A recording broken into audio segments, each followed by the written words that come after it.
Regnum making cool. Çıkmaz yollar, istersin kendini bulmak, gözlerden uzakta durmak. Geçmişin külünden doğdu bütün sorunlar. Bütün sorunlar, üst üste bütün sorunlar. Güçlükle geçti o yıllar, gülümsemem bitti sonunda. Çıkmaz yollar, istersin kendini bulmak, gözlerden uzakta durmak. Geçmişin külünden doğdu bütün sorunlar. Bütün sorunlar, üst üste bütün sorunlar. Güçlükle geçti o yıllar, gülümsemem bitti sonunda. Kelimemi kesmeden sus ve dinle, hayatını artık koy kilit ve bitmek bilmeyen yollardan ve de olmasını istediğim sonlarla artık uzlaştım. Çekildikçe yozlaştım.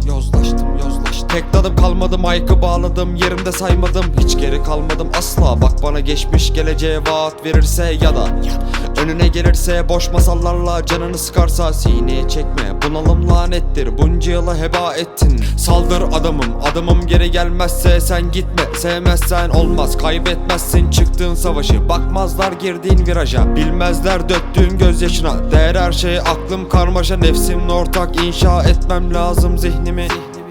Bedenime zulmetmek aslında kendime küfür. Geçmişten kalan külleri yaktım, tek başıma sardım sigaramı. Her şeye herkese rağmen gülmezsen, ihanet edenleri yere sermezsen, yarınından vazgeçersen ve gül verenleri de sevmezsen, istediğin gelecek ayağına gelmezse dönersin, hiç yarının olmaz. Çıkmaz yollar, istersin kendini bulmak, gözlerden uzakta durmak. Geçmişin külünden doğdu bütün sorunlar.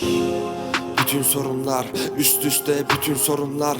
Güçlükle geçti o yıllar, gülümsemem bitti sonunda. Çıkmaz yollar, istersin kendini bulmak, gözlerden uzakta durmak. Geçmişin külünden doğdu bütün sorunlar.